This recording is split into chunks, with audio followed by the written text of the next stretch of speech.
La Nuorese, archiviata la vittoria per 2-1 sul Taroro Gavoi, ha ripreso gli allenamenti in vista della sfida del ritorno del primo turno di Coppa Italia in programma nel rinnovato Stadio Frogheri sabato alle 17. Stasera invece i verdi-azzurri affronteranno alle 19 a Posada la formazione locale in amichevole. Il successo sui rossoblù, arrivato al termine di una gara che ha visto la Nuorese crescere in maniera esponenziale col trascorrere dei minuti, dopo un primo tempo di marca gavoese, dà fiducia al gruppo e conferma la bontà del lavoro svolto nel corso del ritiro precampionato.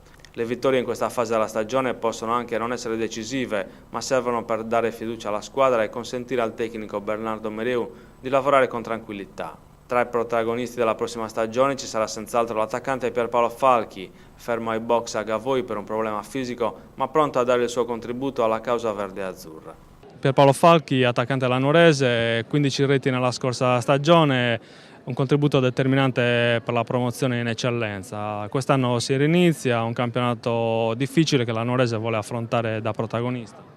Sì, sicuramente sarà diverso dal campionato di promozione, sarà molto più impegnativo sotto tutti i punti di vista.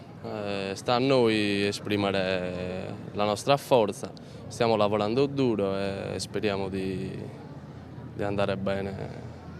Tanti nuovi compagni, nuova tipologia di lavoro con un nuovo tecnico, quali le impressioni? Si sta formando un bel gruppo, abbiamo un grande allenatore, ci sta insegnando tante cose, soprattutto mentalmente, tatticamente, stiamo andando bene, dai.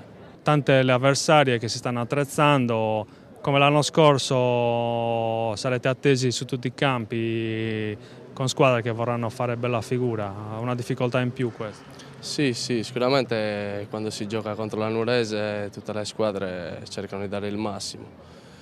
Speriamo che ci vada bene, speriamo di ripeterci.